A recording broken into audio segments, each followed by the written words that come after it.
What's up, everyone? Manny B here, and I managed to turn in week two's assignment today, a little bit later than the original deadline, but I think the deadline also got pushed by a week because of all the drama that was going on.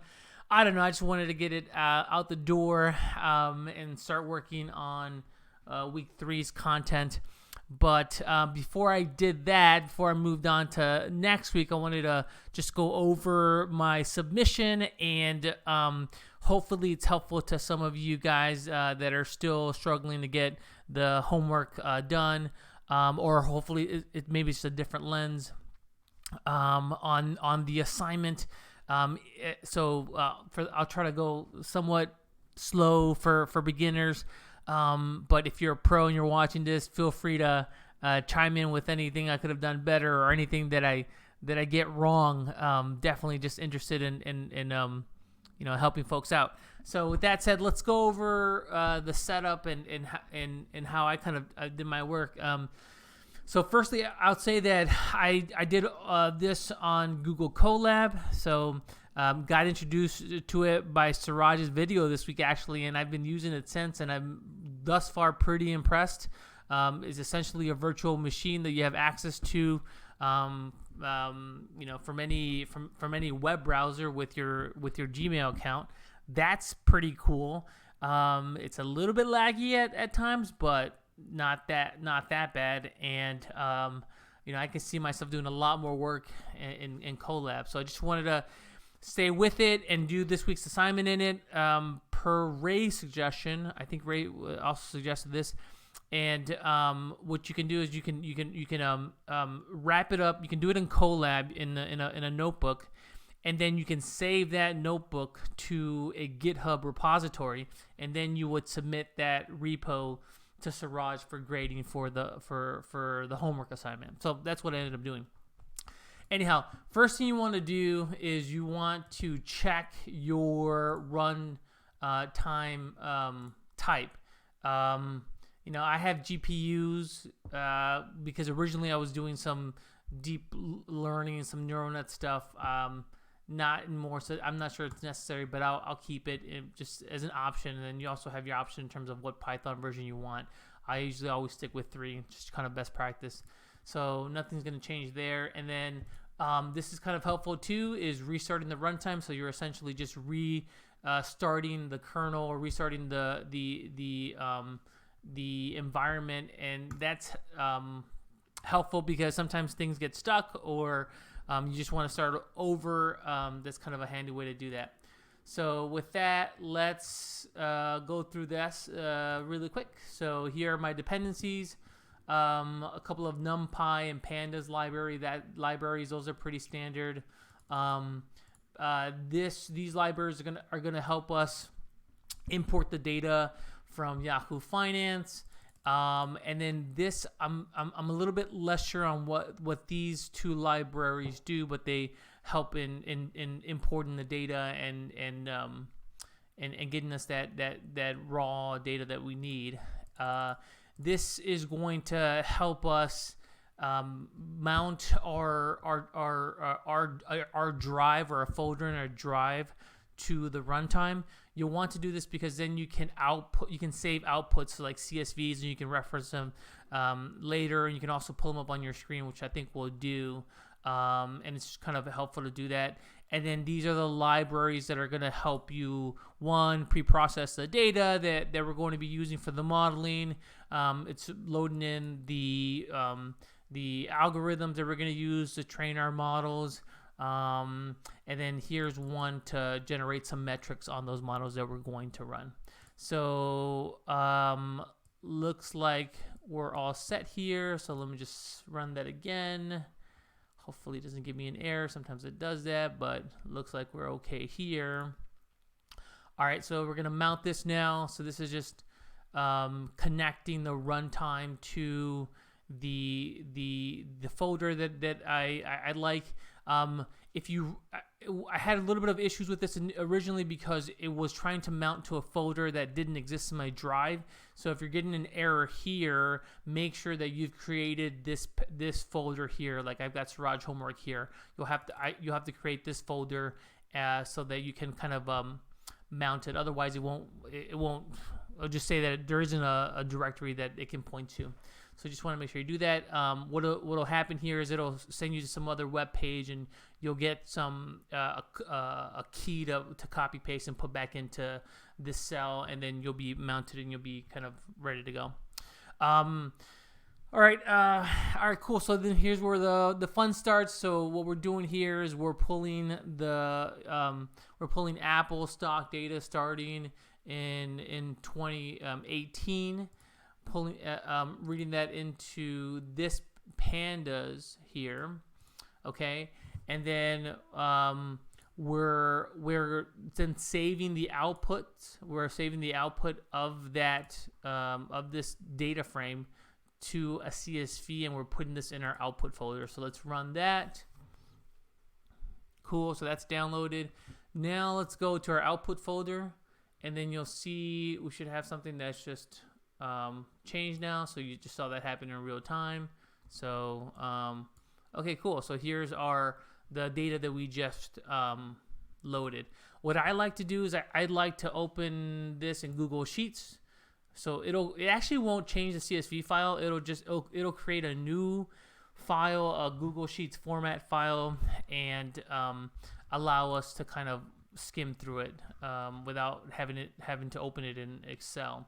So now you have the data that we just downloaded, which is kind of cool because then we'll be able to kind of work through this and see what's happening.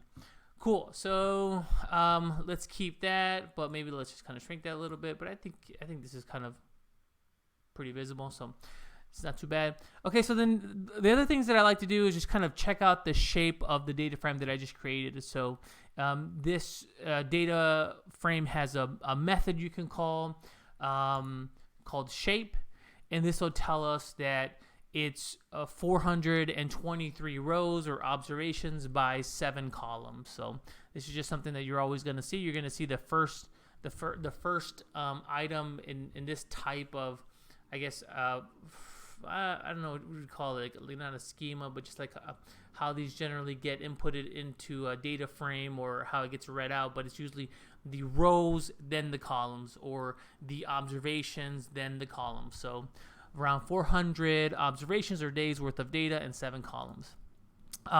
Then you want to take a peek at the data. So you'll grab that same data frame and just call this function here, .head. And it should give us the just a preview of the data frame. Okay, cool. Other things that I like, the describe function gives you a nice summary stats readout of all of the columns. That's kind of helpful. And then you can just do a little plotting too. You can kind of just see how this adjusted close time series renders over time. I would say that I used this walkthrough. Some of it is not great, but there's some of it that is okay, and it's good to use. Use this quite a bit. This was helpful. And this is also these are links that you'll find at the bottom of the repo and under resources. I'll also add a link to the repo in the YouTube description, so you can kind of get get the links to those. Anyhow, all right. So that's just kind of looking at the data and making sure that we have some sense of what we have, what we're working with. Okay, so then we get to kind of the interesting part. We'll do the sort of the data pre-processing. So what this is going to do here is it's going to reset the index so that it corresponds with the date. Right now, what you'll notice, so like if we create a code here, like if we do df full again, head.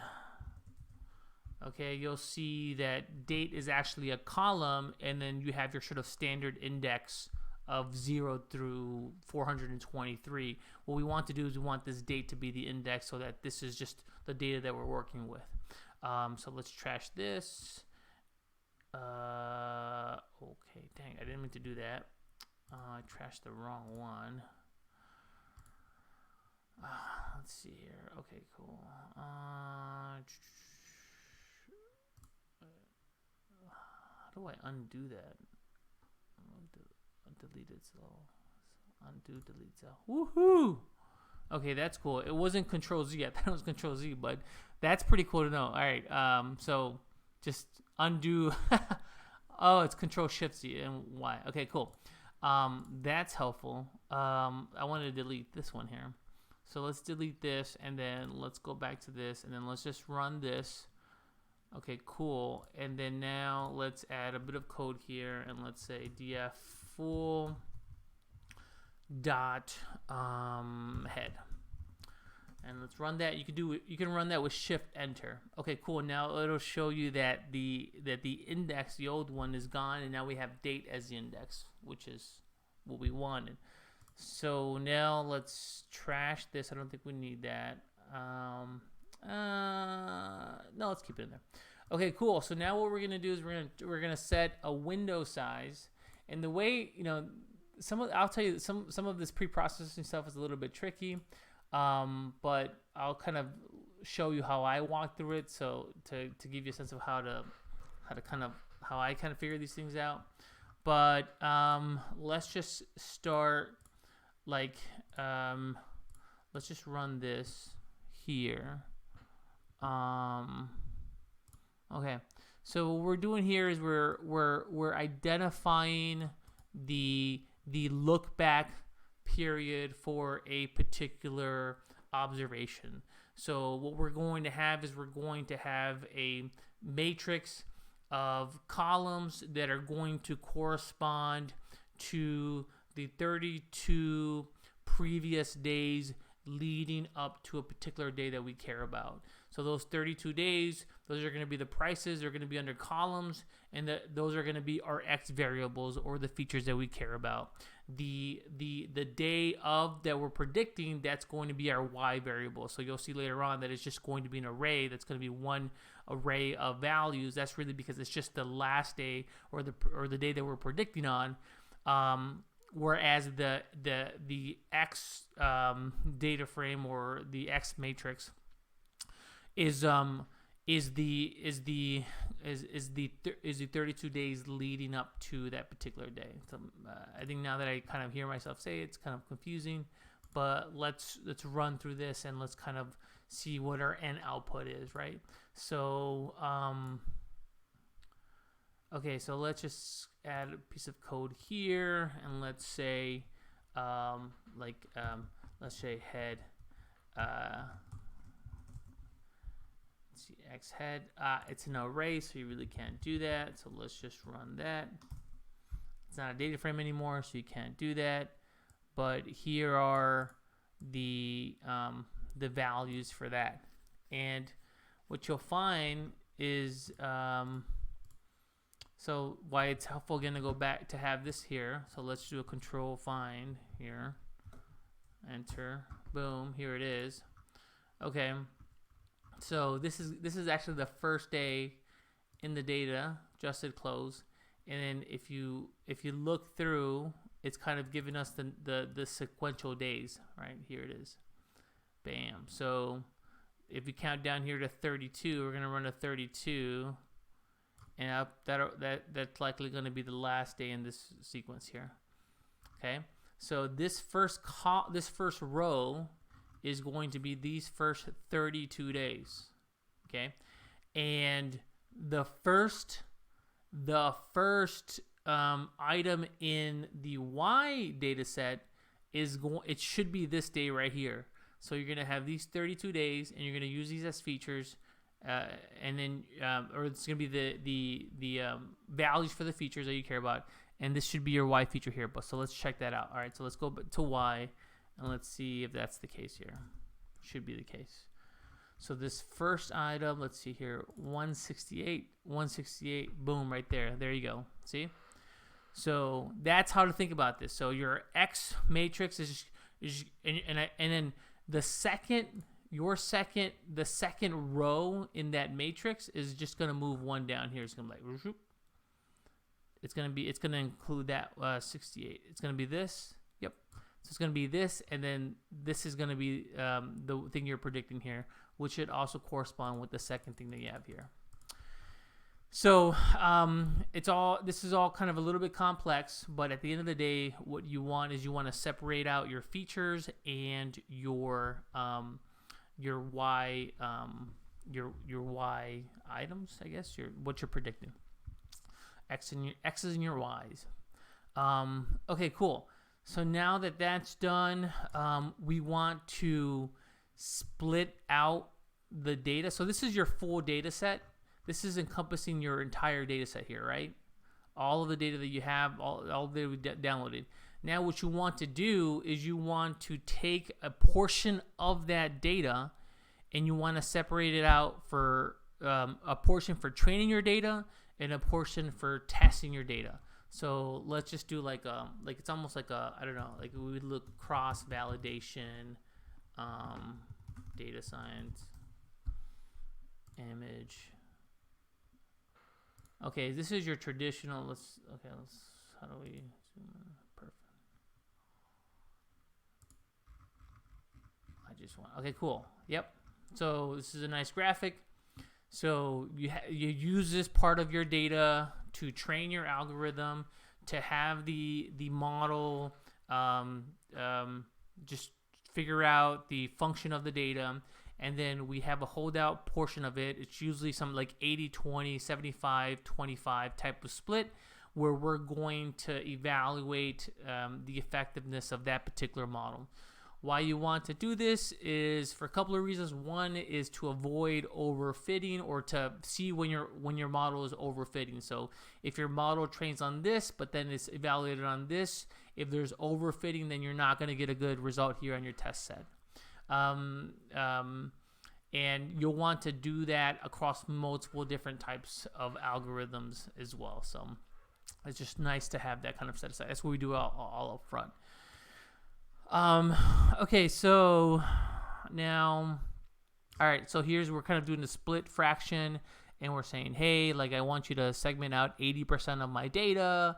We're creating an integer off of this, so that you don't have like decimals, and then we're creating these particular sets here, right? So you want two sets. You want your train features and your Y predictors. Is it predictors? Your response variable. If I go back, so let's call it response variable. Your Y, what is your predicting? And then you also want a set for your test. Okay, so we're gonna train on this, and we're gonna evaluate on this particular data set. And then once you run that, I think we have not to run this. Okay, cool. You can run that, and then just take a look at the shape of the data here, right? So again, what we want to confirm is you'll get 32 columns, roughly 32 columns for the X's, and it's just going to be one array for the Y's, right? So I think we ran that. So let's see what that looks like. Yep. So it's just 79 rows for the Y, right? So, and then let's see, X should be perfect. So 79 rows for the X, but 32 columns, which we expect 32 days prior to the day that we're going to be using to predict. We would expect a lot more observations for, a lot more observations for the train data set. So let's do that. And I'd expect 312. So again, we took that original set that we had. I forget the exact number, and we just took 80% of it, and that's our train set and our test set. Okay, cool. So now let's get to the fun stuff here. I created a couple of helper functions just to output the performance of particular models. Nothing too complicated here, but it just kind of helps streamline the the evaluation part of this. So what I like to do, my general method is to, and I think this is kind of standard, but to evaluate several different algorithms that are of a sort of a different flavor. So my general rule is to start off with the most basic type of prediction that you can make, the most simplest type of algorithm that you can think of. And I'll talk about that. And then you work your way up in terms of complexity, and you're gauging the performance uptick as you move up the spectrum of complexity. The reason why you want to do that is because there is a cost to complexity, both in terms of understanding what you're doing, the robustness of that particular model in real-world environment, and also in terms of interpretability, in terms of understanding what is driving the output of that particular model. You generally do get a lot better performance for some of the more complicated stuff when you're as you're training, but the best model in training isn't always going to be the best model in production or in a real world environment. And so you just want to kind of understand those trade-offs and making sure that, hey, if you're going to go for the more complex stuff, if you want to do the gradient boosting algorithm, then you're at least getting rewarded for that additional complexity that you're taking on. All right, so these are just the helper funds that I'm going to use to evaluate every one of the outputs of the models. All this is doing is taking the predictions from a particular model run, and it's evaluating it against the Y test score. This is what we set aside to evaluate in each instance. So it's just saying, hey, take the model predictions that we generate from our new model, evaluate it versus this, and give me these particular metrics: mean absolute error, mean squared error, and mean squared error, and square root. Yeah, the square root of the mean squared error. Okay, so let me just double check. I'll go back to where I got that from.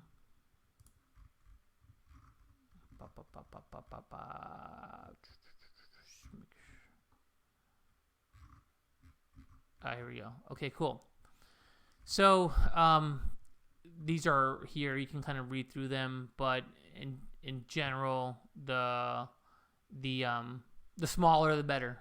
I mean, these different metrics are going to tell you different things about the model, but in general, the smaller the better. So if a model has a smaller number in these three categories, it tends to be a little bit better. All right. So and this is just going to output a graph. So it's just going to scatter it versus scatter the predictions versus the actuals, and just kind of give us a sense of how close to accuracy it is. So as I mentioned, I like to start off with a very sort of just straightforward approach and have that be my baseline, like a very simple algorithm. So, and not a simple algorithm, but it's a very simple rule. So here, what I'm doing is I'm saying, like, okay, just assume that let your prediction just be the most recent observation. So if we go back here and we say, hey, like for these, like 32, okay, let's go 32. Okay, so if these are the, let's see here. Okay. So if these are my features and this is what I'm predicting, okay. So then just let my prediction be the most recent observation. So in finance, there's something called the random walk theory. It essentially, not essentially, but it's sort of if I recall it correctly, but it's saying that it's very difficult to predict where these things are going to go. It's very random. and you can't really do it with any type of high fidelity or consistency. Really, your best prediction of where something is going is the most recent observation. So my prediction for tomorrow is going to be the most recent close today, at the end of the day today. So that's sort of my prediction, and it's not a bad prediction. I'll kind of show you some of the results a little bit later. So the way you do that is, because this is an array, use this function, this numpy roll, and this is similar to what you might use shift for a data frame. So just kind of output that. Let's do that. Okay, cool. So now we're going to use this function that we created here to get the performance relative to that very simple approach. And let's get that output. Okay, cool. So I didn't run that. So let me go back here and run that. Thank you very much. Okay, cool. All right, so here's my mean absolute error, mean squared error, root mean squared error here. So here are my figures. Here's my baseline. So like any modeling that I do has to be better than this. Otherwise, what's the point of the algorithm or the model? I see this quite a bit, is people rush to throw machine learning and data science at everything when sometimes a simple rule will suffice. So when you hit this threshold, do this, or this simple rule here. Let's just call it the most recent close. That's your best bet.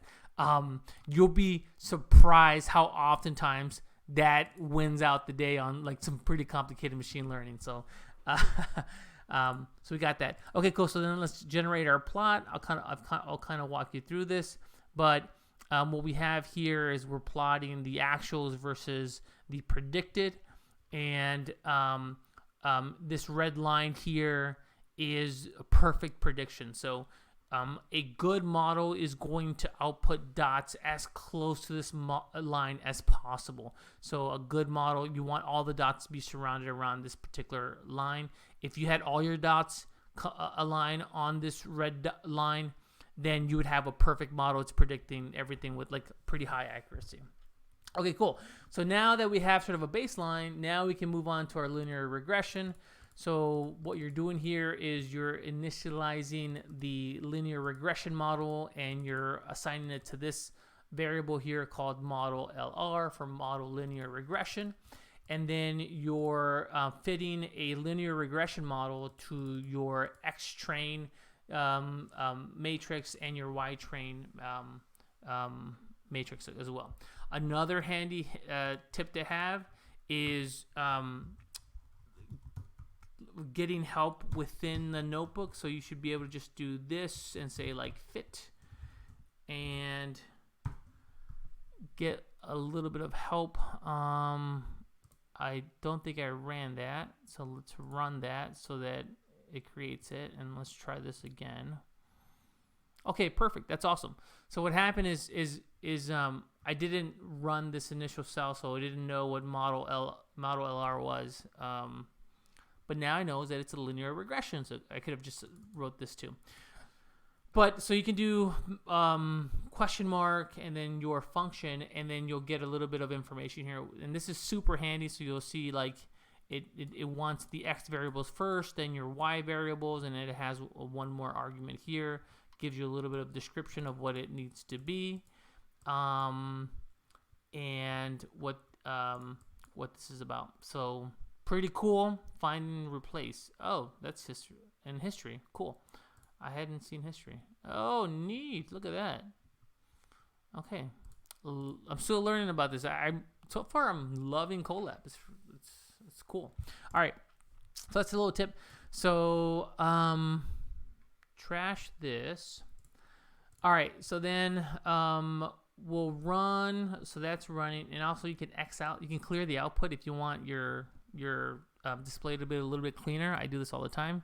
You still ran the cell, but now you don't have that output kind of mucking things up. Okay, cool.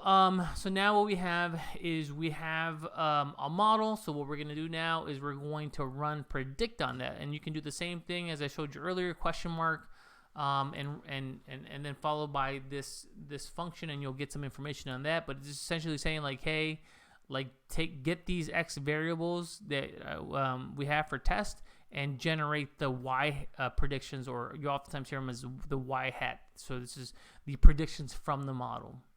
So let's run that. So now I have my predictions generated for my linear regression model. That's here. And then I'm going to run the same function that I did earlier to get my figures again. And let's see how they compare. So, okay. So a little bit higher on, looks like it's a little bit higher here. And a little bit lower on mean squared error. Okay. And a little bit lower on root mean squared error. So, I mean, not a big difference. You would expect more of a change, and it'd be interesting to understand why it's not all like lower or higher. It's like two of them are, let's see, two are lower, one's higher. So that would be interesting to find out why that's the case. Anyhow, okay, but still, like overall, I don't know, like not the best, not great, but we've got some more models to test out. So then we can run this and say, and kind of get our display 2 here and see how that compares. So what's interesting is, okay, we have some definite misses here, and less so when we do our linear regression. So so that's kind of cool too. Anyhow, okay, cool. So this is an empty cell. Let's delete this, and did that, and then am I running this twice? Okay, I'm running this twice. Let me delete this. Where did this come from? Okay, so we're gonna delete this. What am I doing here? Okay, cool. All right. All right, so that is linear regression. Now let's move on to ridge regression, and same process. I mean, again, we just have to follow the same process here, especially like if it's not like a deep learning neural net kind of stuff. Like you'll generally be following the same framework for various models, which is nice. It just, when you start doing the neural net stuff, you start having the compute learning rates and all that stuff, and that gets a little bit messier. But for your standard like boosted trees, your shrinkage models, your linear regression stuff, it should be pretty standard, which is nice because you just kind of copy and paste and follow the same format for all the different algorithms, and just at the end see what's better and you go with that one.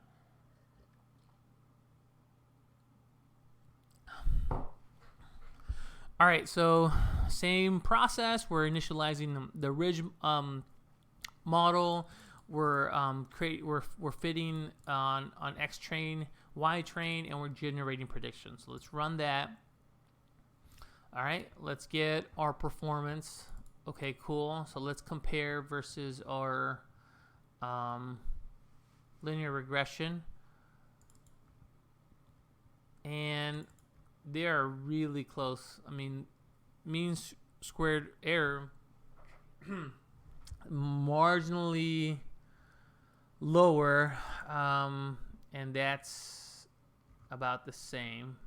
So not a lot from ridge regression. If you want to know more about these models, or excuse me, these algorithms, this book right here, it's Introduction to Statistical Learning, highly recommended. A lot of the code is in R, but the explanation of the various models is super helpful, and you can read in here how ridge regression is it's a special type of linear regression where it's trying to figure out which one of the features are the most prominent, and just kind of emphasizing those features. I'm sure I didn't do a great job of explaining that, but check out this book. Highly recommended. And I think there's a PDF that's free online by the publishers. They actually publish the PDF for free for folks, but I got a hard copy because it's so good. It's kind of have to always have a hand. All right, so that's Ridge. Again, not great. I mean, maybe I'm doing something wrong here, but so far I'm not impressed by some of these. But listen, predicting stock prices is it's really hard, if not impossible. Like it's a fun exercise, but you're gonna have so many errors. Again, look up random walk. Like random walk theory is like it's hard to get around, and so don't be surprised if you're not getting like amazing stuff. And even if you get amazing results in training, you're likely gonna get killed out in the market. So tread cautiously. Okay, cool. Now let's see here. So did that. I ran my plot, got my plot. Like if you look at the ridge versus the linear regression, it kind of looks the same. I think what's happening is I bet you that ridge and linear regression are just overweighting the most recent observation. So I thought like you can like pull the coefficients from here, if I recall correctly. Control find coefficients. Okay, cool. Yep, I think that's it. So then let's go up one. Okay. So these are the basic components of a linear regression model. You're going to have your y-intercept, and then you're going to have the coefficients or the factor loadings for the various variables. So it's going to tell you how important t minus 1 day is, and t minus 2 days, or t minus 3 days in terms of the model function or the performance of the model. So let's try to run this here, just because I'm kind of curious. So let's add a code here, okay, and then just replace this with our model, which is model ridge. So let's just copy paste that. Let's see if that runs. Awesome. Okay. So this should list out 32 different coefficients for all of our variables. And what you see here is the most recent day is 90. It has a coefficient of 0.99. So it's almost a 1-for-1. And look at all these other coefficients. It's marginal. Actually, look at this, negative. That's okay. That's significant.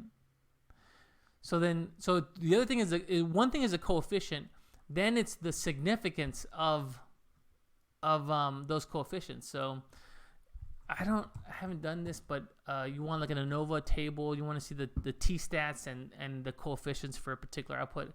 I know how to do it in R, but not in Python. So let's check this out.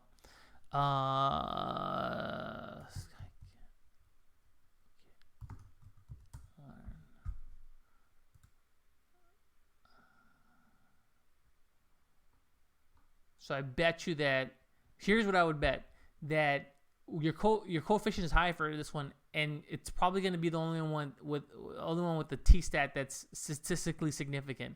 So this is the only one you should be paying attention to. And this other stuff is probably like garbage noise, and is probably hurting your overall modeling more than anything. Shoot, I wonder, feature selection is classify. So scikit-learn,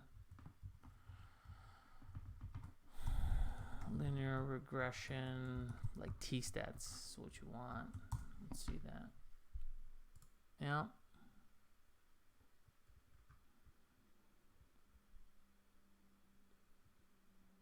Interesting. S-fit summary. Add constant OLS. Okay. Interesting. Target data. Add the constant. estimate the fit as we get this. Okay, this is kind of what you want. Interesting. Reproduce this. It's kind of overkill almost. Introduce. I'm surprised there's not like just like a standard output where you get this stuff. Huh. The coefficients, the t-values. See, this is kind of interesting because in R, like it's just a kind of a standard output. Like there's just like it's a function you call on the model and it just outputs it. But here it looks like you have to do like a lot of extra stuff to do that. There's not like one simple way to do it. Yeah. It's gonna send me back here. That's funny. Okay, so you have to do this. Anyhow, I would do this, and here's what I would guess is the only variable that matters is the most recent day's close. That's it. So you can like get rid of these. You can get rid of all these, and you're pretty much done. Anyhow, okay, that's cool. All right. So I would bet you it's the same thing for my linear regression model. It's got to be. They're so close, but let's just double check. And then this was what, like LR called it. Boom. Okay. 0.99. Everything else looks small. Only thing that matters is the most recent. This is why, in fact, this is probably why my simple baseline algorithm of just the most recent day is so effective, because it's the most important variable. 99.53. This one's 99.58. So even more important for the linear regression model. Okay, cool. So then finally, we're going to the gradient boosted tree. So this is a tree. If I recall correctly, this is not linear anymore. This is a tree-based type of algorithm, which is tends to be a little bit higher performance, but it's also a little bit more complex. So again, this goes back to the are you going to get paid for it? So let's run that. So same process again here. You're running your model and you're getting the fit and you're generating your predictions, and then we're just running the same performance metrics here. Okay, cool. So let's see. These look pretty close to what we were getting earlier, but let's just double check. So higher there, 15 versus, so it's higher there, 3.9. So across the board, higher for my gradient boosting trees. So in this instance, I don't get rewarded for getting more complex. Okay, so let's run this. Okay, looks all right. Again, but not like anything special. All right. Okay. So then, so what's nice about this framework is just you cycle through various algorithms and you try it out. I would also do a lot more feature engineering. Here's what I would do. I would maybe limit the number of days I'm looking back, and I would let's see here. Okay, and I would add some sort of trend analysis or like measure of volatility. I would guess like if you're measuring kind of how much more volatile, less volatile you are relative to previous periods. What's the overall trend? Are you trending higher? Are you trending lower? Are you kind of just kind of like in a stationary kind of way mode? Those I think would be interesting features to throw into a model, and I think would be more helpful in predicting the next day. So I would say like keep the same framework, but apply different features, and then apply different algorithms and kind of cycle through all those and find out what your best result is. I don't like the concept of having just one split on the data. So what you'll want to do is like k-fold validation. So let's see if I can find a good example here. Yep. So then what you do with k-fold is you won't just split it. You'll split it multiple times. You'll split data like into 10 portions, and then you'll cycle through various combinations of your X data and your Y data. So it gives you sort of, what we're doing here, but you do it, say, 5 times across your entire data set. And that tends to give you a little bit more validation that you're not overfitting and that your performance is going to hold up in production. I can't stress this enough. You have to be super cautious as to whether or not this thing is going to hold up in a real world environment, in a production environment. There are 2 things that oftentimes come up: overfitting on your data. There's look ahead bias, so you're modeling on data that you don't have in production or in the real world, and robustness of the model to generalize to new paradigms. So, for example, say that you're training a model and it's a very choppy market.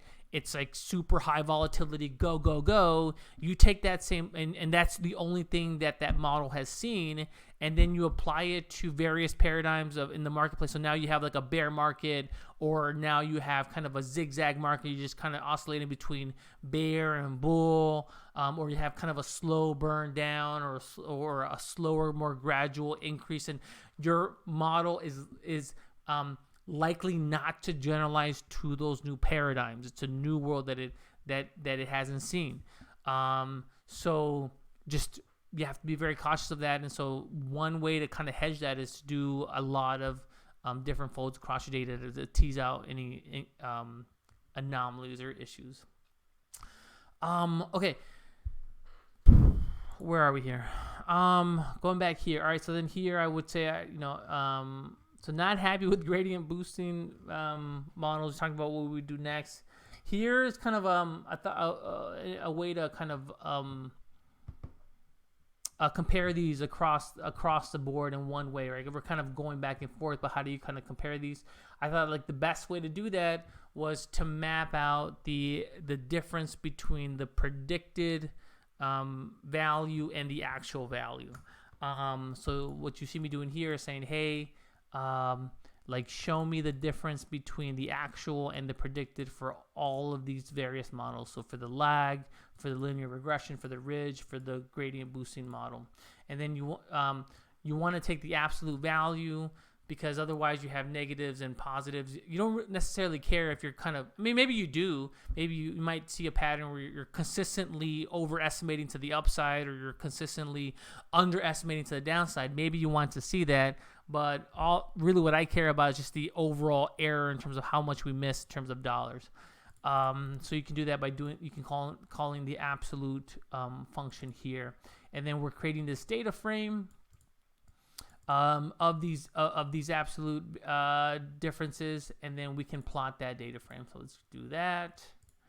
And then let's plot this, changing the overall. So this is kind of, there's like a whole bunch of functions, not a whole bunch, but there's like this, you can change the overall view of this, and that tends to make it easier. And then what I'm doing here is I'm changing the plot variables here, because what I noticed is that there's a big error for my lag that was blowing out my Y variable, so it just didn't look particularly pretty. And I can show you that. Just comment that out, run that, and then it just kind of pops here, see, because okay. And then the other thing that I'm doing is I'm limiting the number of days that I'm looking at, because otherwise the plot gets pretty noisy. So if you do that, you'll see the full thing and all of this non-glory, I guess. See, but this is kind of hard to read because you're looking at all the days and you're looking for the errors for all the models for all of those days. Okay, yeah, I was just wondering why there was so many days, but that makes sense. So then what you can do is like, okay, just show me days like 0 through 10, right? So 0 through 10 here. Let's uncomment this. And then you'll see like 0 through 10 here. There's a blue line here, which I think should be the lag. Yep, it just kind of pops like 32. There's something weird going on there. I think it just... Let's double check this. Now that I'm kind of talking about this out loud. Okay, so let's do df comp. And let's just grab the head. And I'll show you kind of what I'm referring to. So see this lag, 28 lag. So for some reason, if you look at the lag,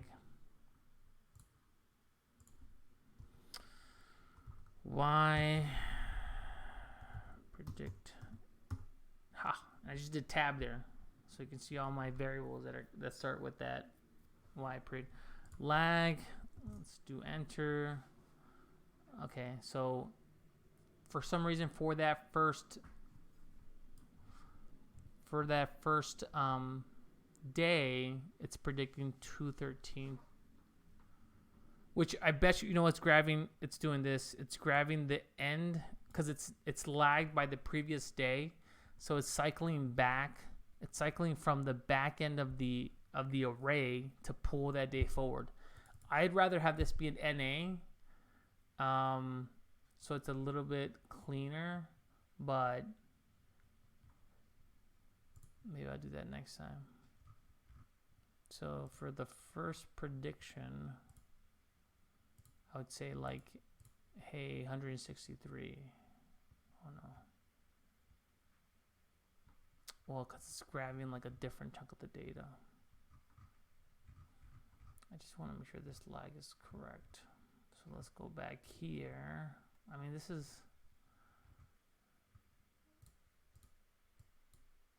I want to make sure this lag is working correctly. So let's see, let's do that. MP roll, and let's just do it on all of the Y data.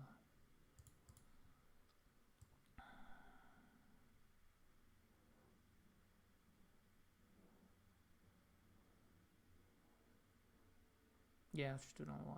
So it's just Y. Yeah. Let's do that.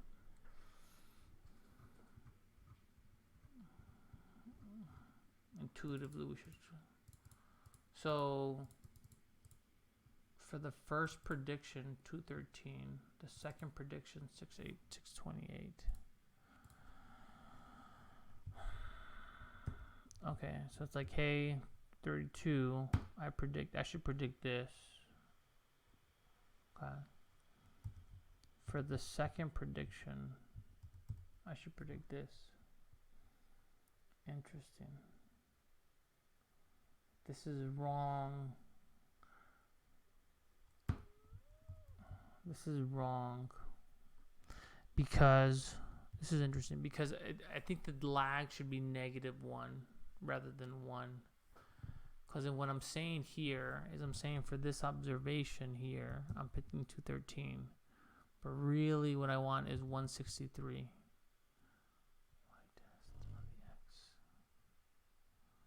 And for the second prediction, this is my first one. This should be my second one.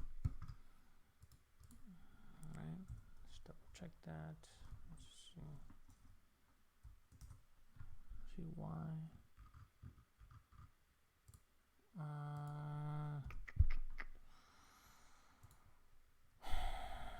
Looks like I think I found an error here.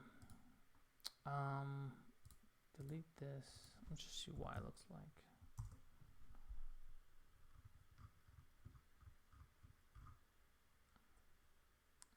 $168. Yep. Oh, this is my first one. Okay, cool. Because I'm counting. Okay, so these, because I think there's I'm looking at this here, and there's one column here. So all of this should be the first. Okay, and we're predicting this here. Okay, so then this should be the first number in my Y column. Okay, and this should be the second one. Yep, and this should be the third one. Perfect. Then if I were to do a roll, then what I would want to say is, okay, the prediction for this day is going to be 169. The prediction for this day, too, is going to be 168. And let's see that. Okay. So the prediction for the second day should be 168. The prediction for the third day should be 167.20. Yeah, okay, that makes sense. Except this here is going to the front of it when it should be. This should, because it's the first. This is the last day that we're predicting. So all in all, it's correct. Actually, it's correct. It's aligning. It's not. It's giving me the right lag, but we could fix this by turning this into an NA because. No, actually, you could fix it by just changing it to it being this number right here. It should be this number right here, but it doesn't see that because that is considered as part of the feature, the X data set, not the Y data set. This for the sake of the Y data set, it begins here, right? This is the first day. So when you do a lag, it goes here to the back end of the index and says, oh, then I'll give you the last one, which is kind of interesting. Anyhow, all right, sorry for that, for that detour.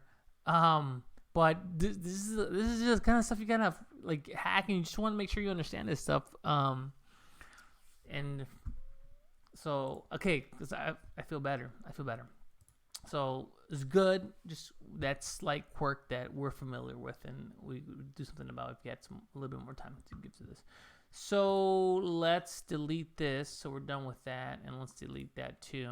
And let's go back here. And then, as we were saying, is all right. So this is the overall absolute error. Let's make this a little bit larger so we can see the legend. Perfect. Okay, cool. So again, the lower the better. Overall, like, not a big difference, especially like $5 here. They're all pretty tight, actually. I wonder if like within $10 is, maybe not unreasonable, but in terms of like differentiating between the various approaches, lag, doesn't do too bad. Look at this. Better, best here, okay here, best here, best here. The linear regression and ridge are moving like there's no difference between them. They move kind of pretty close to. So let's just keep this at 10 to make it a little bit easier, and then let's move the x-axis. So we see 11 and 20. Let's move 10 days into the future. We'll see what that looks like. Okay, so again, our here, or this is where our. So this would be another interesting exercise to figure out, okay, which days, for which day period did the gradient boosting model do better, or the ridge model do better? Because I bet you there's some like sort of signals in the data that's like, oh, it's particularly volatile, so the tree-based model is going to do better, or it's particularly trendy, so the linear regression model is going to do. It's because if it's just going up and straight in a consistent, constant way, your linear regression model is going to kill it. If it's not, if you just have like if you just have like flat volatility and just staying stable, your lag model is going to be best. So again, this is why I think that feature would be good of like trend, most recent trend and volatility. All right, so then here, like what happened here? Like this is kind of interesting. So you can see that they're not like missing in the same way every day. So that would be kind of cool to explore. So let's just do one more. 21, 30. Shift enter. It's your best friend. Shift enter. Again, this kind of pattern. These two kind of syncing together. So for all intents and purposes, I probably would just go with the ridge here instead of the linear regression. Ridge is just a little bit more straightforward. It's probably better than linear regression. And that would be my 3 models. Anyhow, okay, so check that out. Again, I'll include a link to this repo in the description of the video. Let me know where I goofed up. I'm sure there's something that I said that's completely wrong. I'm sure I'm using a function and not the right way. I'm using bad terminology. Again, I'm not a Python guy. Python's somewhat new to me. I'm mostly an R guy. But I understand Python, just a lot of good stuff there. So that's part of the reason why I signed up for the course. But definitely want to know where I got it wrong and where I can do better, what you guys like, what you appreciate, and whether or not you want me to keep doing these. My sense is that there's so many just beginner people into this course as part of the marketing that Siraj did, and they're feeling overwhelmed. That's the sense that I'm getting from the chats, is they're feeling overwhelmed. And so I think, kind of stepping through each cell and kind of talking a little bit about the functions and the methods and the objects is somewhat helpful, I'm guessing. But you tell me, and you let me know whether or not you find this helpful, and whether or not we should do it. I should do it again. What I'm toying with is doing one of these for each one of the homework assignments as we move forward. So it's just a basic overview of what's going on, just to get people a basic grounding on the overall assignment. But you guys tell me. Check out these links. These are pretty good. And then there was a link to the demo that Ray put together. But I think he took that down, unfortunately. That was pretty helpful too. I got a lot from that demo, and that was really good. But I think he's since taken it down. But then somebody also told me that so the history is that Ray got upset. He quit the course. But then, apparently, Siraj gave him a shout out in the video, and now he's coming back. So that'd be great if he came back. Ray was awesome. I'm sure you all agree.